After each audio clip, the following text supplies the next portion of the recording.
All right. With regard to Bill Belichick and this evening, at least Greg Bedard says that there are rumblings that if the Patriots do not win this game, then Bill's future here could be in doubt. Here's the way Greg Bedard put that.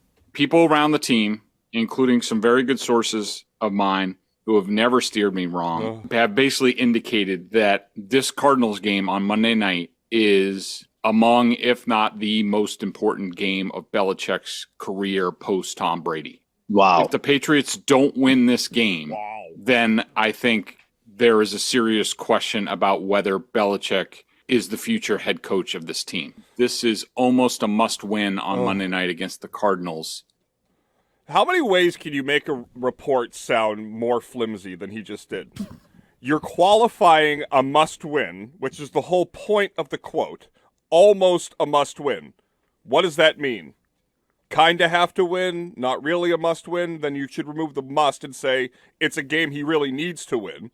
I mean, who are the sources around the team? What does that mean around the team? If they're really impeccable sources, Greg, that have never steered him wrong, this is the biggest story in the country right now. Right. Including some very good sources of mine who have never steered me wrong. So if that's the case, why on your website is this not being reported? Why on NBC Boston, where you go on Sundays? Why are you not reporting it there? This is just something where it's like, Greg did this with a lot of the Wickersham stuff that came out with Alex Guerrero and Brady. There would be reporting by Breer, by Volan, by Wickersham, by, Schefter. And then he would sort of combine all of their stuff and be like, yeah, I've heard similar things, and add something nebulous to it so it was his report. Like, this is a nonsensical thing. I heard it with Christian and Mago on Friday. And I was, stopped in my tracks at how absurd it was. And all we talk about is that Bill Belichick surrounds himself with people that he trusts. That's the issue when it comes to the guys that coach on this Patriots team. So anybody that would be privy to this knowledge would not go to Greg Bedard and tell him this. Unless there's players that don't like Bill going to him and he's taking that as a reputable source, nobody that works for Bill Belichick would go and run to the media to give them this inside info.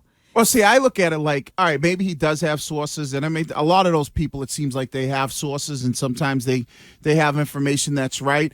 My thing is that I just can't see the Patriots and the Crafts saying to Bill at the end of the year, we are moving on from you, knowing that he's still going to coach. So no, there's no way. They're never going to say goodbye to Bill. They can't. Yeah, it has to come from Bill himself. Mm-hmm. And so my question is, so let's say they lose tonight, 21-17. So what does Bedard write tomorrow when Bill's still the head coach? Well, I think he's mainly saying at the end of then he's probably writing that it looks like the Bill Belichick era will be coming to an end after this season. Like, this strikes me as what Kellerman did with Brady. At some point, Bedard will be right that they'll move on from him because everybody's moved on from at some point. But the fact that you're saying this game with those qualifiers, it just strikes me as just like, it makes me question everything he says. If you're willing to say that, which is so transparently flimsy and wrong, what else are you willing to say for nothing? I mean, I will buy Wiggy, who said during his lead this morning that if you don't win tonight, season is done. Yeah. I mean, I will buy that more than I would buy any speculation about this win having anything to do with Bill's career here going forward. I mean, because it's a difficult road. You need to get this one locked down tonight. And then you're most likely you're not going to beat the Bills. Based on Tua and Miami, I mean he is struggling. I think he might be able to pull that one off. Yeah, but what do you have? 145 yards last night. I mean, 10 completions. Yeah, so I think you can win that football game. Right, but to me, it's not about the games that you can win. You're sitting there at 6 wins. And the Chargers are sitting ahead of you with 7 wins. And when I look at their schedule versus your schedule, they have the easiest road when you think of a team that is, trying to make the playoffs when you look at their schedule. And I talked about they're at home to the Titans, who we're not sold as a really good football team. Then they're on the road against the Colts, which is another game that you should be. Then they're home with the Rams. You should be able to win that game. And then they're on the road against the Broncos. So you look at their remaining schedule, and they got 7 wins already. They should easily be able to win 3 games. So now they're sitting at 10 wins. And if you're the New England Patriots, and I was a little hesitant because I wasn't really focused on anybody else. My focus was on the Jets, and I'm like, all right, you should be able to make it. But now you're going to need 10 wins to get in. And if you're sitting there with 6 wins, you look at the last 3 games of the season, Cincinnati, Miami, and Buffalo. That ain't no cakewalk. So you have to win Arizona and the Raiders to put you at 8 wins. And now you got to figure out, how can we win 2 out of our last 3 to get to 10 wins?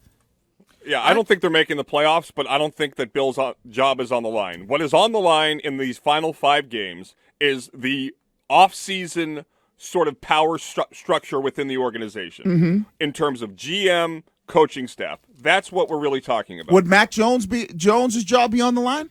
Oh, absolutely. To throw in there? I think everybody, when it comes to players in this scheme, Bill's shown that he can be done with just about everybody. Well, you think Mac Jones wants out of here anyway.